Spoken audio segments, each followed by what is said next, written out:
परमेश्वर के धन्य नाम की महिमा हो। प्रभात मनन के सत्र 2835 में आप सभी का बड़े प्रेम के साथ स्वागत करता हूं। आइए आज के मनन के लिए हम पढ़ते हैं प्रकाशित वाक्य अध्याय 6 पद 10। उन्होंने बड़े शब्द से पुकार कर कहा, हे स्वामी, है पवित्र और सत्य, तू कब तक न्याय न करेगा और पृथ्वी के रहने वालों से हमारे लहू का बदला कब तक न लेगा। हमारे कल के मनन में हम ये देखे थे कि वेदी के नीचे जिन प्राणों को देखते हैं वे पुराना नियम के संतों को सूचित करते हैं, जिन्होंने व्यवस्था के वचनों के लिए जो प्रभु यीशु मसीह के बारे में कहते हैं गवाही देकर दुनिया से चल गए हैं, उनके प्राण है। कई बार मसीह विश्वासी अविश्वासियों से सामना करने वाला एक प्रश्न है, प्रभु यीशु तो मात्र 2000 वर्षों के पूर्व ही आकर मानव जाति के पापों के लिए मृत्यु सहकर जी उठा है। हम मानते हैं कि जो उन पर आज विश्वास करते हैं उनको उद्धार मिलता है, पर उनका क्या होगा जो यीशु मसीह संसार में आने के पूर्व जीवन बिताए? वे कैसे यीशु मसीह पर विश्वास करेंगे? इस प्रश्न का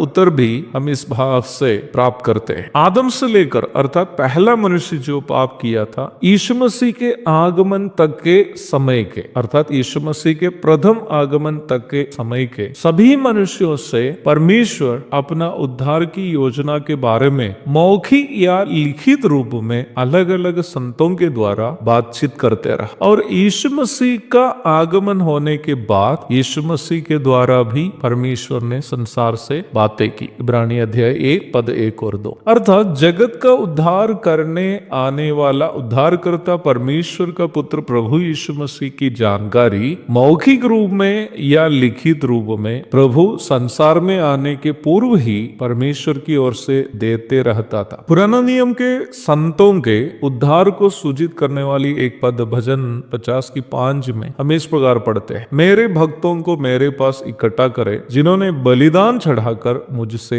वाचा बांधी है। ये पद सूचित करती है कि प्रभु यीशु जगत में आने के पूर्व जो भी लोग प्रभु के वचन के अनुसार पशु बलि चढ़ाकर प्रभु की आराधना की थी, वे सभी अपने बलिदानों के द्वारा भविष्य में जगत का उद्धार के लिए आने वाला उद्धारकर्ता प्रभु यीशु मसीह को अपना उद्धारकर्ता के रूप में स्वीकार करते हुए परमेश्वर के साथ वाचा बांध रहे थे। प्रभु यीशु जगत में आकर मृत्यु सहकर जी उठा, उसमें उन भक्तों को भी उद्धार मिला जो बलिदान चढ़ाकर परमेश्वर के साथ वाचा बांधी। इसलिए जैसे पूर्व के मनन में मैं बताया था, प्रभु ने अपनी मृत्यु के पश्चात अधोलोक में उतरकर वहां ऊपरी हिस्सा अथवा अब्राहम पिता की गोद में रहने वाले संतों की आत्माओं को स्वर्ग की ओर ले गए। इफिसी अध्याय 4 की 8 से 10 तक। प्रकाशित वाक्य 6 की 9 में हम इन संतों के प्राणों को वेदी के नीचे देख रहे हैं। अब हम 10वीं पद की ओर आते हैं। निम्न संतों की आत्माएं प्रभु से ये पूछ रही है कि तू कब तक न्याय करेगा और पृथ्वी के रहने वालों से हमारे लहू का बदला कब तक ना लेगा। मूसा की न्याय व्यवस्था कर्मों पर आधारित है। व्यवस्था सिखाती है कि आप यदि परमेश्वर की धार्मिकता के अनुसार जो व्यवस्था में आलेखित है काम नहीं करेंगे तो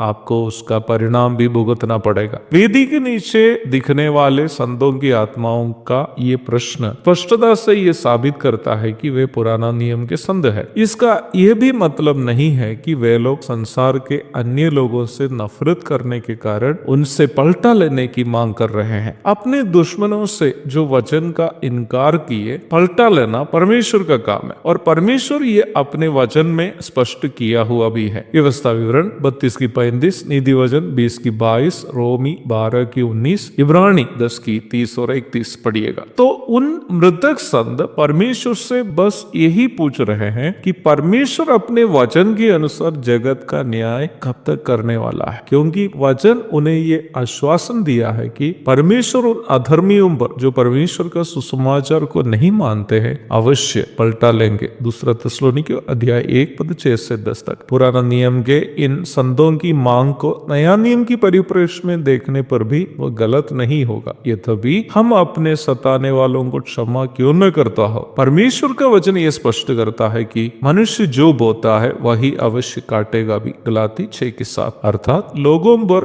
उनके कर्म का परिणाम आ जाना हमारी इच्छा नहीं है, परंतु वचन की पूर्ति है। बड़े भय के साथ याद रखने की एक सच्चाई है ये। एक और शुभ दिन की धन्य कामनाओं के साथ आज का मनन मैं यहाँ समाप्त करता। प्रभु आप सबको आशीष दे।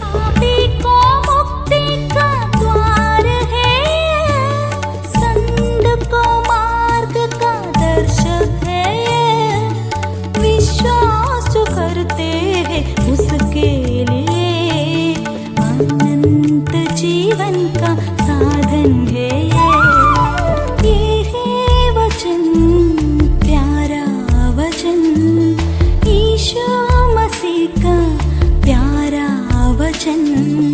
ये है वचन, प्यारा वचन, यीशु